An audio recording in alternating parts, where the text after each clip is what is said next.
First ever factory outlet Mukunda jewellery KPHB Kothapet Khammam Somajiguda Hanamkonda. Hello Kashyap గారు. Hello Nagaraj గారు. ఒక రిలేషన్షిప్లో ఎక్స్పెక్టేషన్స్ ఎక్కువ ఉంటాయండి. ఎక్స్పెక్టేషన్స్ వల్ల ఇద్దరు భార్యాభర్తలు కానివ్వండి, లేదంటే లవర్స్ కానివ్వండి, పార్ట్నర్స్ కానివ్వండి, ఖచ్చితంగా గొడవలు అవుతూనే ఉంటాయి. దీన్ని ఓవర్కమ్ చేసి, అంటే ఎవరైతే ఎక్స్పెక్టేషన్స్ వల్ల గొడవలు ఎవరైతే పెట్టుకుంటారో అది చూడడానికి బాగుండాలి, అట్ ద సేమ్ టైం దాన్ని ఓవర్కమ్ చేసి రిలేషన్షిప్ని ముందుకు తీసుకువెళ్ళాలి. ఎలా సార్? అండ్ ఎక్స్పెక్టేషన్స్ వల్ల వచ్చేటువంటి ప్రాబ్లమ్స్ ఏంటి అసలు? ప్రాబ్లమ్స్ ఏంటి? ఏ రిలేషన్షిప్ అయినా, వైఫ్ అండ్ హస్బెండ్ కావచ్చు, బ్రదర్స్ కావచ్చు, ఎవరైనా సరే.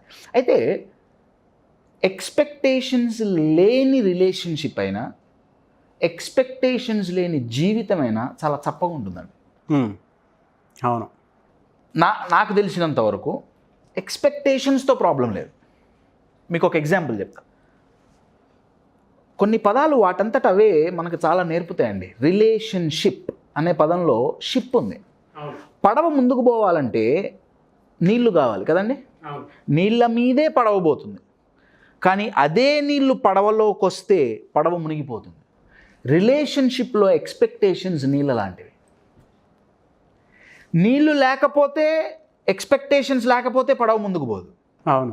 కానీ అదే ఎక్స్పెక్టేషన్స్ లిమిట్ దాటి పడవలోకి వచ్చినయ్యా, అప్పుడు ప్రాబ్లం వస్తుంది. పడవలోకి నీళ్ళు ఎప్పుడు వస్తాయి? హోల్ పడినప్పుడు వస్తాయి. ఎస్. రిలేషన్షిప్లో ఎక్స్పెక్టేషన్స్ వల్ల ప్రాబ్లం ఎప్పుడు క్రియేట్ అవుతుందంటే యాక్సెప్ట్ చేయకపోతే.